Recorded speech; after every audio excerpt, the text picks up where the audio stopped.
Saludos y buenas noches. Un café con Max le da la cordial bienvenida a usted que cada noche nos sintoniza.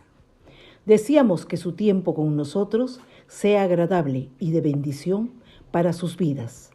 Que sea el tiempo de refrigerio espiritual donde el poder sobrenatural de Dios obre en usted y los propósitos maravillosos que Dios tiene se cumplan, donde la palabra sea la fortaleza del guerrero Hijo de Dios. Un toque del amor de Dios cambiará su atmósfera para siempre y lo llevará a cruzar la última frontera hacia su tierra prometida. La decisión es suya.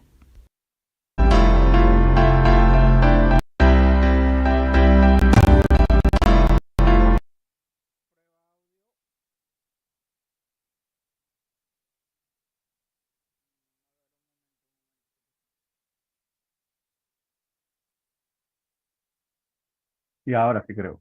Hola, buenas noches. ¿Me copian ahí? Excelente. Un pequeño acá desfase, pero ya estamos bien. Gloria a Dios. Muy buenas noches, María Rivas. Dios te bendiga. Un abrazo enorme. Jaycee, querida, también un abrazo para ti. Te llamaré más tarde, hablaré contigo. Julieta González del Perú y de América, un abrazo grande. Juanito González, bendiciones. Gracias por estar allí. Vamos a comenzar orando como siempre lo hacemos, entregando este tiempo al Señor. Padre bueno y eterno, Señor Dios Todopoderoso. Grande eres en verdad, Señor. Mi alma te alaba. Mi espíritu se regocija en ti. Hay poder en tu palabra, en tu nombre. Salmo dice, mirad cuán bueno y cuán delicioso es habitar los hermanos juntos en armonía. Yo me alegré con los que me dijeron, a la casa del Señor iremos. Aleluya. Gloria a tu nombre, Jesús. Oro por cada uno de mis hermanos que están conectados ahora, están allí para escuchar tu tierna, tu dulce voz, Señor, para que sean ellos ministrados por ti mismo. Padre, yo solamente soy un convidado de piedra aquí, un pedazo de barro. Señor, tú eres el Dios. Sigo siendo una vasija de barro. El tesoro eres tú, Señor. La sabiduría, la bendición, la salvación es tuya, Padre. Por tanto, a ti elevamos nuestra oración, dándote todo honor y toda gloria, Padre. Bendice este tiempo, bendice, Señor, a cada hermano, a cada hermana que nos ve por el Zoom y que también los que nos siguen por el YouTube y por el Facebook, bendícelos, Padre. Sé tú ministrándolos con tu tierno amor, Padre bueno. Los encomiendo en tus manos y danos la sabiduría para entender tu palabra, para entender lo que está sucediendo en el mundo en este tiempo. En el nombre precioso de Jesús. Amén, amén y amén. Aleluya. Nosotros estuvimos compartiendo en noches anteriores, ¿no? Y veíamos primera de Pedro 4:7, que dice, más el fin de todas las cosas se acerca, sed pues sobrios y velad en oración. Le preguntaron los discípulos a Jesús, Maestro, dinos, ¿cuáles son las señales del fin? Y el Señor mencionó, entre otras señales, que habrán guerras y rumores de guerras, y se levantará nación contra nación y reino contra reino, y aún habrá terremotos y pestes en muchos lugares, ¿no? Hay muchas cosas que nosotros como creyentes deberíamos saber para que no nos sorprenda el enemigo. El enemigo viene para confundirte, para trastornarte, para sacarte del enfoque. Pero, ¿qué dice Santiago 1:7? Aquel que no tiene sabiduría, pídaselo a Dios y Él os dará abundantemente y sin reproche. Pídaselo a Dios. Lucas 11:7 dice, porque el que pide, recibe. El que busca, halla. Y al que llama, se le abrirá. Es lo que dice también Lucas, ¿verdad? El Señor Jesús mismo dijo que el que pide, recibe. Así que Santiago dice, el que no tiene sabiduría, pídaselo a Dios. Y Él nos dará abundantemente y sin reproche. Yo ando pidiendo sabiduría a Dios porque últimamente me ando olvidando de algunas cosas. Ya debe ser por el almanaque que hago cargando que ya me olvido algunas cosas. Y a veces estudio y tengo que estudiar 2 veces algo para que me vaya quedando, 3 veces, 5 veces. En fin, el Señor es bueno en gran manera y por eso es que Tengo que humillarme delante del Señor para decir, Señor, por favor, no permitas que de mi boca salga alguna palabra ociosa, alguna palabra que tú no quieres que llegue al pueblo. En fin, hoy mismo oraba por eso hace unos minutos con Caleb. Le decía, Señor, por favor, no me dejes, que no sea parte de mí tu Santo Espíritu. Tus hijos se van a reunir y tengo que hablarle de ti, Señor. Y gracias por todas esas personas que se reúnen. Decíamos también la semana pasada que Israel es el reloj profético de Dios. Cuando queremos ver qué está sucediendo en el mundo, miremos a Jerusalén. Cuando queremos saber qué va a pasar o qué es lo que sigue, iremos a Jerusalén. Jerusalén es el reloj profético de Dios, amados hermanos. Cuando Israel está en guerra, el mundo está en guerra. Cuando Israel está en paz, el mundo está en paz. Ahorita Israel está en guerra. Jamás este grupo subversivo, este grupo terrorista, ¿no? De origen palestino, eh, digamos que subvencionado, patrocinado por Irán, ellos están como gobernantes de la Franja de Gaza. En unas elecciones del 2007, ¿no? Ellos ganaron las elecciones, ese grupo, ¿no? Armado, Hamas, y ellos son los que gobiernan, es los que dirigen, los que presiden la Franja de Gaza. Y de la Franja de Gaza están pegados, son vecinos, hay una cerca que los divide con Israel. Y de ahí han disparado como 5.000 cohetes en esta última semana. Entonces, mis hermanos, no ha existido en el mundo ni va a existir un pueblo más odiado, más perseguido, más discriminado, ¿no? Más, digamos, tantas veces al borde del exterminio como lo ha sido el pueblo judío. Ningún otro pueblo, ninguna etnia, ninguna comunidad en el mundo ha sido tan maltratada durante su existencia. Y hay varios factores que nos gustaría ir viendo poco a poco. No quiero saturarlos con tanta información, sino que vayamos paso a paso para ir entendiendo todo el contexto. Jamás, como les decía, es un ejército armado que financiado por Irán, que la actitud de ellos es una actitud extremista, antisemitista en extremo. Son religiosos, son musulmanes, que su Dios es Alá, su profeta, el profeta que ellos alaban es Mahoma, ¿no? Y su religión es el Islam. Entonces, ellos vienen de la descendencia de Ismael, el hijo de Abraham, en la criada Agar, en la egipcia Agar. Ellos se han posicionado, se han instalado como vecinos tóxicos, malos de Israel. Israel es a la justa una pequeña porción de tierra, como decir Ica, acá en Lima, Perú, ¿no? Como decir Ica nada más. Y ellos tienen todas las extensiones de tierra, pero es esa fijación que tienen buscando que desaparecer del mapa. ¿Por qué tanto odio? ¿Por qué tanta tirria? ¿Por qué tanta discriminación hacia los judíos? ¿Por qué el antisemitismo que está tan arraigado en Europa, ¿no? Al punto de que en la Segunda Guerra Mundial, el Tercer Reich, ¿no? O sea, los nazis buscaron que terminar, exterminar, destruirlo, desaparecer del mapa al pueblo judío, llegando al holocausto, matando, llevando al exterminio a 6 millones de judíos. Es terrible. Se apropiaron de todas sus propiedades, de todas sus cosas, de sus negocios, porque el judío a donde va, él hace negocio, hace empresa. Donde quiera que caiga, no importa si cae sin un peso, sin un sol, sin un dólar, ahí él comienza a hacer negocio y es bendecido. Entonces, cuando ellos llegaron en la diáspora, vamos a ir tomando algunas notas de algunas palabras que probablemente ustedes no, no es una moneda corriente. Por ejemplo, ¿qué cosa es, digamos, un país, una nación, una comunidad semita? No es el pan de chachapoyas, por si acaso, ¿no? Semita quiere decir, a ver, vamos por partes para no confundirnos, ¿ya? El antisemitismo que existe muy arraigado en las comunidades europeas, ¿no?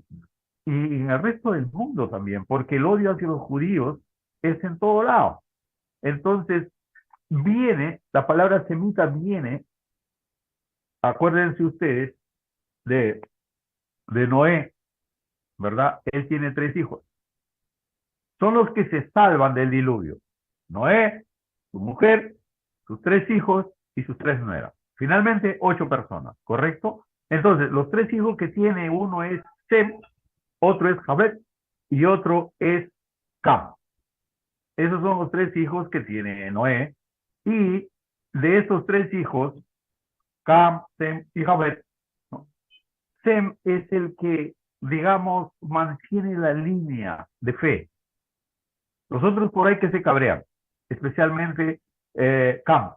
De parte de Cam vienen los cananeos, que son gente perversa, gente torpe, gente mala, gente que odia a las cosas de Dios, ¿no? Y Jafet también que se pierde en el camino. Pero Shem mantiene. Entonces, ese es el pueblo semita, que mantiene el idioma, el arameo, ¿no es cierto? Desde los inicios. Mantiene su idioma, mantiene su fe. Entonces, todo lo que se llama pueblo semita es el pueblo judío.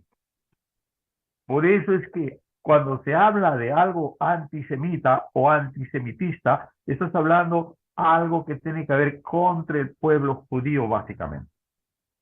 Ahí se habla el hebreo y el arameo, los idiomas que se hablan en Jerusalén. ¿Correcto? Entonces, mis hermanos, ya sabemos qué quiere decir antisemitista, alguien que odia al judío, a la descendencia judía. Lo odia porque lo odia, ¿no? A veces sin razón, pero simplemente se suman los que lo odian y ya. También vamos a ver qué significa la diáspora. ¿Qué significa diáspora? ¿Cómo así es que el pueblo judío es sacado de su tierra? Si se supone, nosotros estuvimos viendo en noches anteriores, cómo el Señor comienza toda esta historia con Abraham en el Génesis 12, ¿verdad? Fuimos viendo el Génesis 12, el 13, el 14, el 15, el 16, ¿no? Y vimos viendo toda la descendencia de Abraham, las 12 tribus que forman finalmente la nación de Israel. Pero ¿qué sucede? ¿Qué sucede con este grupo étnico, con esta comunidad? Resulta pues que ya una vez en su tierra prometida viene un hambre terrible. Entonces solamente había comida en Egipto.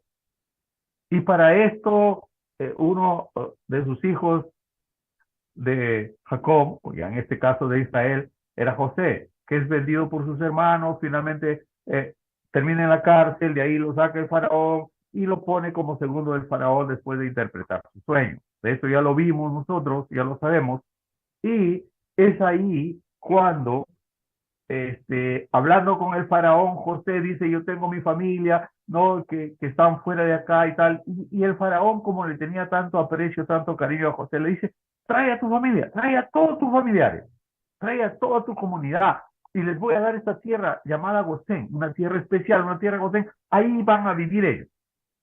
Entonces José hace traer a su padre, ¿no? Y a todos sus hermanos y los estaciona ahí. Es así como el pueblo hebreo, el pueblo judío, estando ya en su tierra prometida, en Canaán, su tierra prometida, es que por el hambre va finalmente a Egipto. ¿Correcto? Va a Egipto. Porque José era el segundo en el mando después del faraón. Entonces, él los lleva para que no les falte comida, para que no les falte atención, para que estén bien. Ok. Entonces, pero en el Génesis, ya el Señor le dice a Abraham que su descendencia pasarán 400 años de esclavitud, serán esclavos 400 años. Y la verdad es que se quedan 430 años. Usted dirá, pero si el Señor dijo 400 años, ¿y cómo es que el pueblo de Israel estuvo en Egipto 430? Lo que pasa es que cuando José trae a sus hermanos, a su familia ahí, él todavía estaba como segundo del faraón, entonces en ese tiempo ellos no eran esclavos. Pero se muere el faraón, después se muere también José, nadie reconocía a José y hay otro faraón, Y ahí es donde recién entran a la esclavitud el pueblo hebreo, el pueblo judío.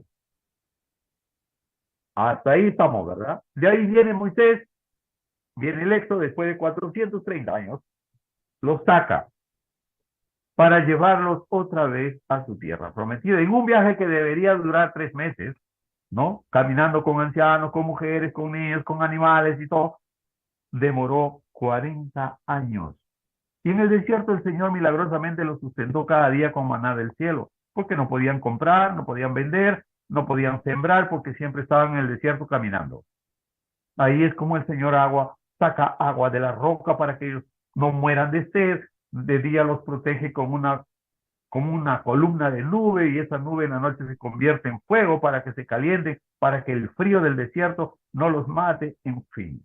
Muchas cosas milagrosas suceden ahí. Dice que sus calzados crecían juntamente con sus pies, crecían también sus sandalias.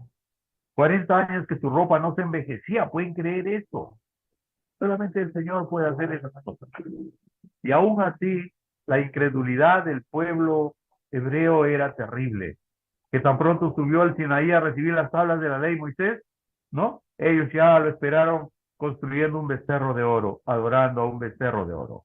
En fin, entonces, ¿qué pasa de ahí? Vienen varias invasiones al pueblo judío, ¿no?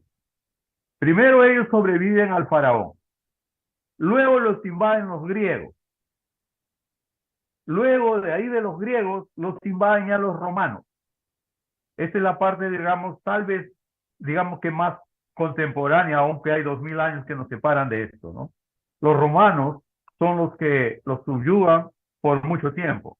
Después viene la Inquisición de España, ¿no? El Papa Pablo V, ¿no? Comienza con este tema de la Inquisición y comienzan a perseguir a los judíos alrededor del mundo, haciendo ver que ellos no eran creyentes y que eran una raza diferente y que tenían que exterminarlos, ¿no? Después vienen los pogroms de Rusia, una persecución implacable para desaparecer del mapa también a todo hombre judío, hombre o mujer, cualquier familiar judío lo tenían que exterminar. Los rusos comenzaron a hacer esa persecución. Ahora, ni se diga ya de Hitler, el Tercer Reich, los nazis, ¿no? Ellos sí que hicieron algo tremendamente malo al exterminar en el Holocausto a 6 millones de judíos. Pero aún así, ellos son un pueblo de pacto, no son cualquier gente, no son cualquier nación, no son cualquier comunidad. Y ahora, hoy por hoy, ellos están en guerra. ¿Y saben qué? Déjenme decirles, ellos van a vencer. Aunque se meta Irán en la jugada, aunque se meta Rusia en la jugada, ellos igual van a vencer. Ellos igual van a vencer. ¿Por qué? Porque ellos son un pueblo de pacto. Dios ha hecho su pacto con ellos. Hizo su pacto con Abraham. Y te bendeciré. Haré de ti una gran nación. A los que te bendijeren, bendeciré. Y a los que te maldijeren, maldeciré. Y en ti, le dice, en Abraham serán benditas todas las familias de la tierra. Sobrevivieron al holocausto nazi. Ahora sobrevivieron a todos los ejércitos que se formaron contra ellos, los ejércitos árabes. No. En 1948, después del holocausto nazi, ellos estaban dispersos. Dije que les iba a explicar qué significa la diáspora. Fíjese, 70 años después de Jesucristo, Jesucristo asciende a los cielos, 70 años, Vespasiano, el emperador romano, le envía a su hijo Tito, el general Tito, le dice, quiero que te vayas a apaciguar una revuelta en Jerusalén, porque los judíos se han amotinado contra los romanos y quiero que vayas pero le dice, no toques el templo es sagrado, así que no lo toques. Pero viene Tito y invade Jerusalén, destruye Jerusalén, quema la ciudad y quema también el templo, destruye el templo. ¿Por qué? Porque las paredes del templo estaban enchapados con oro. Y estos buscando el oro, al quemarse las piedras, entonces el oro se desprendía, entonces ellos recolectando ese oro, destruyeron el templo de Jerusalén. hasta el día de hoy. Ese templo no ha sido reconstruido, lo que se ve en las postales es una mezquita, la mezquita de Omar, ¿no? Así se llama, es una mezquita musulmana, por cierto, ¿no? Entonces, y solamente de ese templo ha quedado una pared, un muro, que hasta el día de hoy se llama el Muro de los Lamentos, donde los judíos van a orar, ponen su mano ahí y oran, ¿verdad? Eso es histórico, eso lo pueden ver en las postales, esto no es religión, eso ya es historia, ¿no? Sin embargo, tiene un contexto espiritual, porque todas las cosas físicas que se hacen tienen un contexto espiritual y tienen también un contexto profético, que si nosotros lo vemos, lo contrastamos a la luz de la palabra de Dios, vamos a encontrar el verdadero significado de todo eso, ¿no? Ahora, sobrevivieron a Saddam Hussein, al Ayatollah Khomeini, a Irán, que los ha declarado la muerte así. O sea, ellos viven solamente para matar judíos. Su existencia, su dinero, su talento, sus tesoros es para exterminar al pueblo judío. Simplemente porque son judíos. ¿Por qué? Porque a diferencia de ellos, el espíritu que mora en el pueblo judío, ¿no?, irrita a los demonios que tienen nosotros. ¿Por qué? Ya nosotros explicábamos en las noches anteriores dónde se origina, ¿correcto? De mismo Abraham tiene dos hijos, uno con Agar la criada, ¿no es cierto?, que es Ismael, y del linaje, de la descendencia de Ismael, viene toda la comunidad árabe. Y el otro hijo de la promesa, que viene a ser Isaac, viene a formar la nación de Israel, el pueblo judío. Y ahí comienza la bronca. Entonces, ahí comienza, digamos, la divergencia, ahí comienza la guerra. De tal manera que esas guerras no se van a acabar. Decíamos que hace 3 o 4 semanas, tal vez 4 o 5 semanas, el gobierno israelí con el gobierno de Arabia Saudita estaban estableciendo un acuerdo de paz. Ya tenían todos los borradores ahí listos para firmar un acuerdo de paz entre estos dos estados, el Estado de Israel y el Estado de Arabia Saudita. Querían la paz, o sea, vamos a mantenernos en paz en un, ¿cómo se llama? En un no agravio mutuo, que se establezca la paz. Entonces, esto no le gustó para nada a los revoltosos de Hamas, que están instalados en la franja de Gaza, y inmediatamente, el día sábado, día de celebración, día del Yom Kippur, una celebración especial judía, entonces todo el mundo estaba celebrando, es una fiesta judía, estaban en celebraciones ahí, y ahí es donde comienza a dispararles. Ahí es donde le mandan como 2000 cohetes ahí. Le dispararon a diestra y siniestra. Porque siempre el enemigo va a tratar de malograrte la vida, de malograrte la fiesta. ¿No se han dado cuenta que el diablo siempre opera así? Cuando todo está bonito, cuando todo está bacán, cuando todo está, tu familia va encaminándose bonito, ¡pum!, aparece algo que va enturpiando. Aparece ahí alguien que mete una cuchara de vinagre en tu torta de chantilly. Siempre ha sucedido, ¿verdad? Sucede hasta ahora. Y eso es lo que pasó hace, ¿no? Y el sábado antepasado es cuando comienzan los ataques contra Israel. Ahora, Israel, evidentemente, ya no es el Israel de antes, ¿no? Donde no tenían ni patria, no tenían ni ejército, no tenían una nación. Estaban en la diáspora. ¿Qué cosa es la diáspora? Una vez que a los 70 años, como le decía, que Tito invade Jerusalén y destruye todo, hay una persecución contra los judíos. O sea, la misión era destruir a todo judío, desaparecerlos. Ahí es donde ellos huyen. El año 70 después de Cristo, huyen a diferentes países, a diferentes naciones, ¿no? Donde podían llegar, donde les podían aceptar, porque tampoco cualquier lugar los quería. Entonces, se desaparecen. Esto se llama la diáspora, que para muchos entendidos era el castigo divino para el pueblo judío por su rebelión. Otra vez dispersos por el mundo. Entonces, fíjese, dejan su tierra. Ellos tenían ya su tierra. Ahora, ese mapa viene establecido después de Moisés. El que le sigue el mando es Josué. Josué es el que cruza el Jordán y entra en Jerusalén, en la tierra prometida, ¿no? Entra a la tierra y él divide a toda la nación, a cada tribu, ¿no es cierto? Le da su tierra, le reparte. Y ahí existe el mapa en las Biblias, podemos encontrar ese mapa de Josué. O sea, sí tenían su tierra. Pero ¿qué pasa en la diáspora? Cuando todo el pueblo judío es dispersado por el mundo, las tierras se quedan. Entonces, ahí es donde los árabes se meten y vienen a formar, entre comillas, el pueblo palestino, que es un nombre también que le da a un emperador romano, ¿no? Dice, eh, Siria de Palestina, así le pone ese nombre, le pone el nombre de Palestina, ¿no? Entonces, de allí comienza. Ellos se apropian de esas tierras, que no eran de ellos. Ahora, Palestina viene, la palabra Palestina viene, digamos, etimológicamente, de Filistea.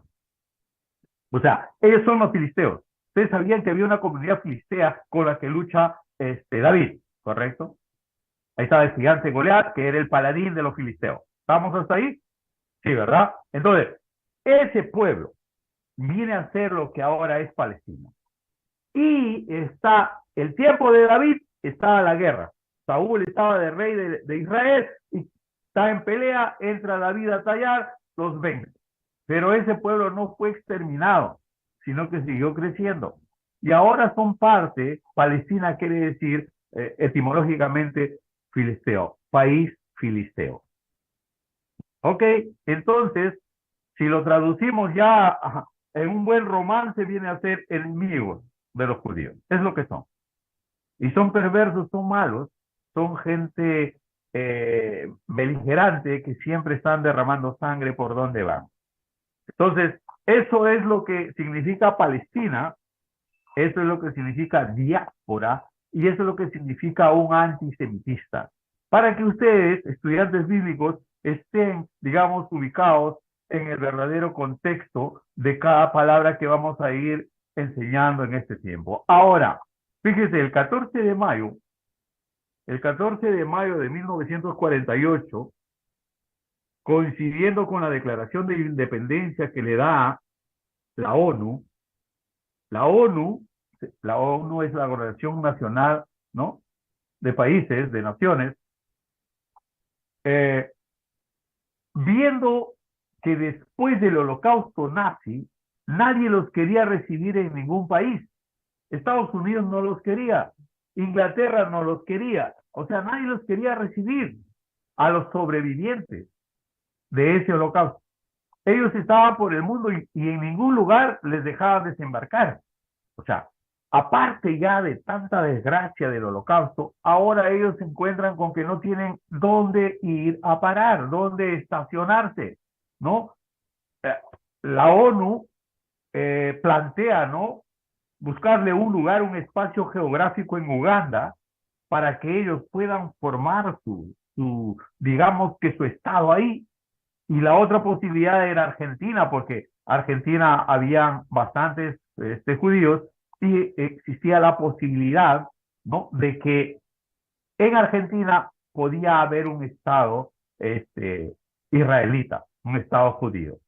Pero Gran Bretaña interviene ahí, que para el caso era el que, digamos, que regentaba la zona de Palestina, la que ponía el orden ahí, y dice, pero ellos tienen su tierra acá.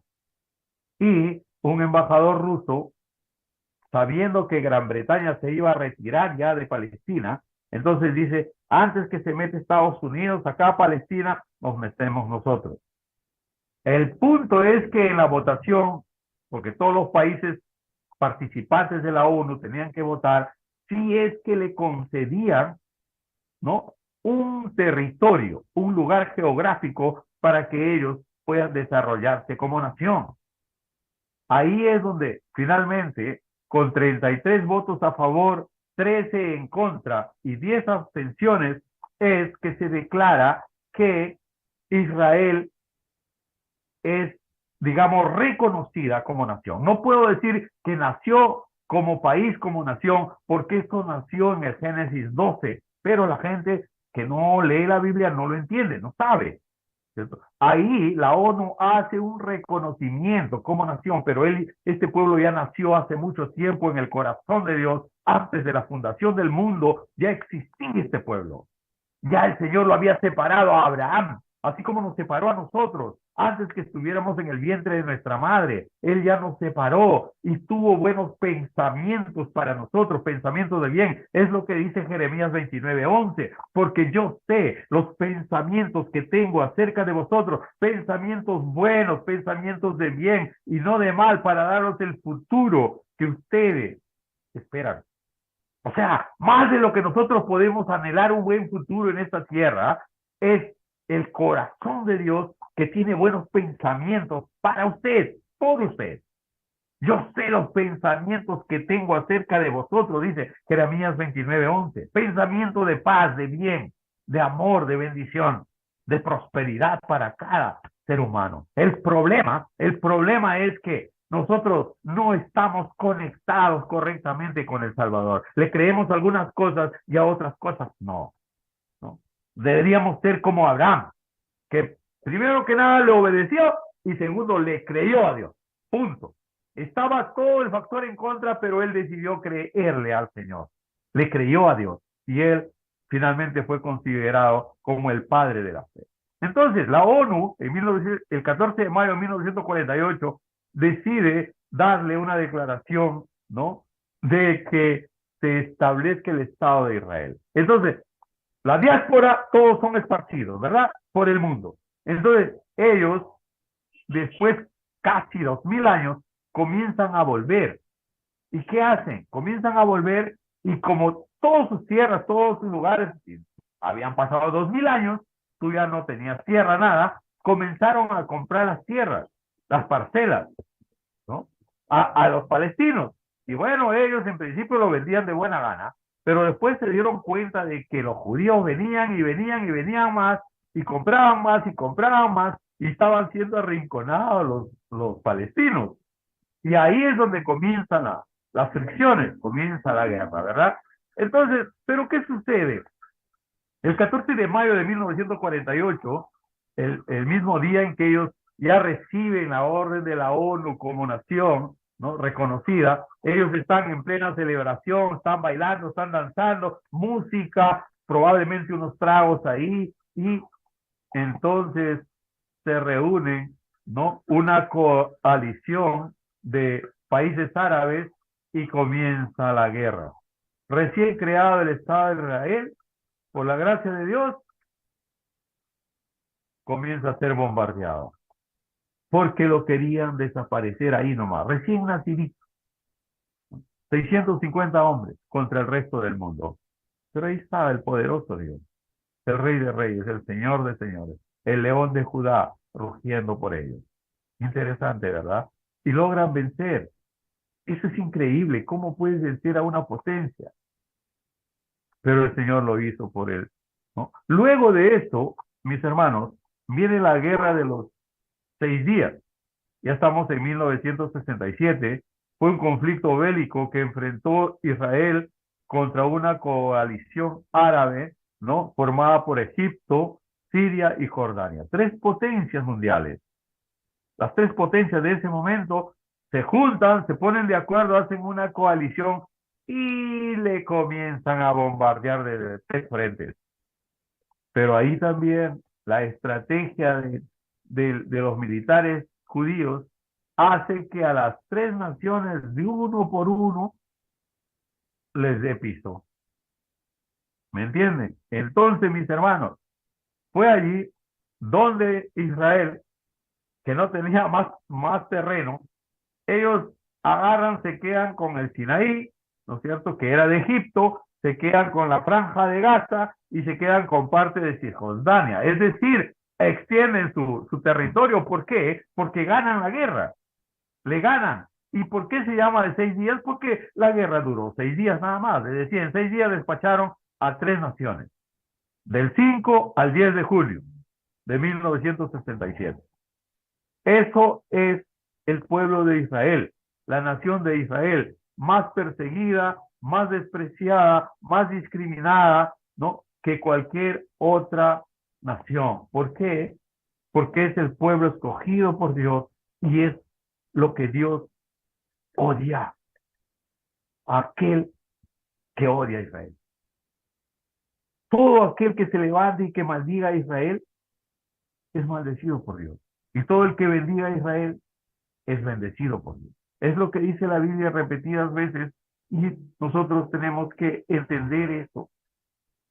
Saber que nosotros tenemos que orar por la paz de Jerusalén. Salmo 122:6 dice, ¿no? Orad por la paz de Jerusalén y sean bendecidos todos los que te aman. Si nosotros queremos ser bendecidos como nación, tenemos que orar por la paz de Jerusalén. Tenemos que bendecir a ese pueblo, ¿no? Y si nos ponemos en el plan contrario, vamos a perder. ¿Por qué? Porque la Biblia dice que ninguna arma contra ti prosperará, que todo el que se levante contra ti, sin mí lo hará y delante de ti caerá. Es lo que dice la promesa de Dios, que todo aquel que se levante contra Israel lo hará sin Dios, y que el que viene sin Dios contra él, delante de él caerá. Así que todas estas escaramuzas, toda esta guerra declarada que está viviendo en este momento Israel, ellos lo van a vencer, lo van a ganar. Los israelitas son vencedores, van a salir victoriosos.